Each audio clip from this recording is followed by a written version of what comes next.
सीतारामचंद्राभ्याम नमः। श्रीमद् वाल्मीकि रामायण किष्किंधा कांड भीष्मा सर्ग। तारा का विलाप। चंद्रमुखी तारा ने देखा मेरे स्वामी वानर राज वाली श्री रामचंद्र जी के धनुष से छुटे हुए प्राणांतकारी वान से घायल होकर धरती पर पड़े हैं। उस अवस्था में उनके पास पहुंचकर वह भामिनी उनके शरीर से लिपट गई, जो अपने शरीर से गजराज और गिरिराज को भी मात करते थे। उन्हीं वानर राज को बाण से आहत होकर जड़ से उखड़े हुए वृक्ष की भांति धराशायी हुआ देख तारा का हृदय शोक से संतप्त हो उठा और वह आतुर होकर विलाप करने लगी। रन में भयानक पराक्रम प्रकट करने वाले महान वीर वानर राज आज इस समय मुझे अपने सामने पाकर भी आप बोलते क्यों नहीं हैं? कपि श्रेष्ठ, उठिए और उत्तम शैया का आश्रय लीजिए। आप जैसे श्रेष्ठ भूपाल पृथ्वी पर नहीं सोते हैं। पृथ्वीनाथ, निश्चय ही यह पृथ्वी आपको अत्यंत प्यारी है, तभी तो निष्प्राण होने पर भी आप आज मुझे छोड़कर अपने अंगों से इस वसुधा का ही आलिंगन किए सो रहे हैं। वीरवर, आपने धर्म युक्त युद्ध करके स्वर्ग के मार्ग में भी अवश्य ही किष्किंधा की भांति कोई रमणीय पुरी बना ली है। यह बात आज स्पष्ट हो गई, अन्यथा आप किष्किंधा को छोड़कर यहाँ क्यों सोते? आपके साथ मधुर सुगंध युक्त वनों में हमने जो जो विहार किए हैं, उन सबको इस समय आपने सदा के लिए समाप्त कर दिया। नाथ, आप बड़े बड़े युद्धपतियों के भी स्वामी थे। आज आपके मारे जाने से मेरा सारा आनंद लुट गया। मैं सब प्रकार से निराश होकर शोक के समुद्र में डूब गई हूँ। निश्चय ही मेरा हृदय बड़ा कठोर है, जो आज आपको पृथ्वी पर पड़ा देख कर भी शोक से संतप्त हो फट नहीं जाता, इसके हजारों टुकड़े नहीं हो जाते।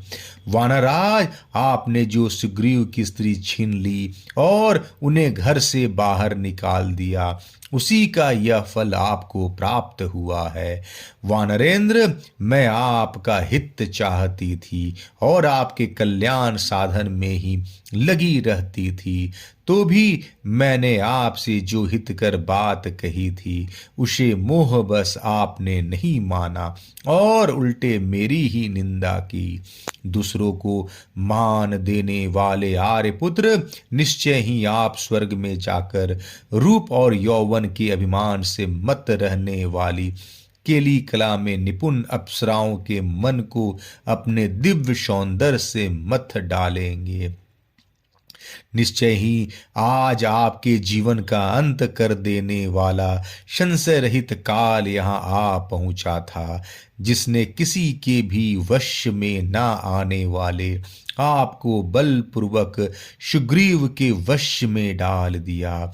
अब श्री राम को सुनाकर बोली, ककुतस्थ कुल में अवतीर्ण हुए श्री रामचंद्र जी ने दूसरे के साथ युद्ध करते हुए वाली को मारकर अत्यंत निंदित कर्म किया है। इस कुत्सित कर्म को करके भी जो ये संतप्त नहीं हो रहे हैं, यह सर्वथा अनुचित है।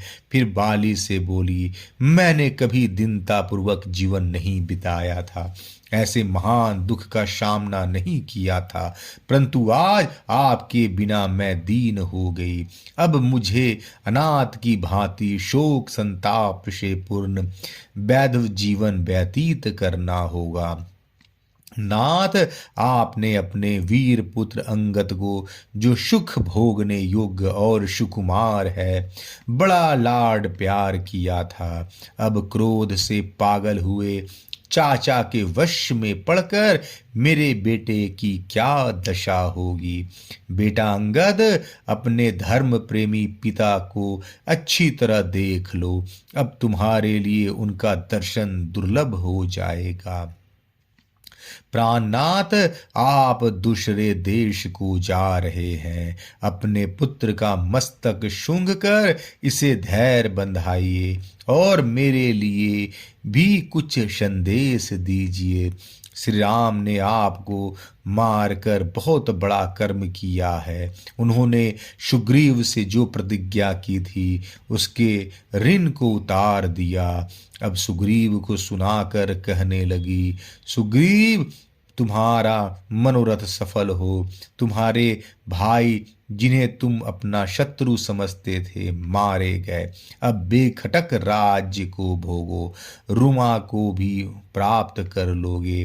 फिर बालिश से बोली, वानेश्वर, मैं आपकी प्यारी पत्नी हूँ और इस तरह रोती कलपती हूँ, फिर भी आप मुझसे बोलते क्यों नहीं हैं। देखिए, आपकी ये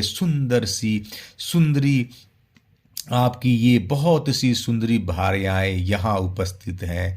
तारा का विलाप सुनकर अन्य वानर पत्नियां भी सब ओर से अंगद को पकड़कर दीन एवं दुख से व्याकुल हो जोर जोर से क्रंदन करने लगी। तदंतर तारा ने फिर कहा, बाजूबंद से विभूषित वीर भुजाओं वाले वानरराज, आप अंगद को छोड़कर दीर्घ काल के लिए दूसरे देश में क्यों जा रहे हैं, जो गुणों में आपके सर्वथा निकट है, जो आपके समान ही गुणवान है तथा जिसका प्रिय एवं मनोहर वेश है। ऐसे प्रिय पुत्र को त्याग कर इस प्रकार चला जाना आपके लिए कदापि उचित नहीं है। महाबाहो, यदि नासमझी के कारण मैंने आपका कोई अपराध किया हो तो आप उसे क्षमा कर दे।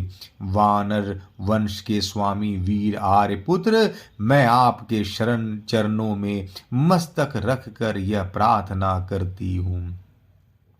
इस प्रकार अन्य वानर पत्नियों के साथ पति के समीप करुण विलाप करती हुई अनिज्ञ सुंदरी तारा ने जहाँ वाली पृथ्वी पर पड़ा था वहीं उसके समीप बैठकर आमरण अनशन करने का निश्चय किया। किष्किंधा कांड 20वां सर्ग समाप्त। जय श्री राम।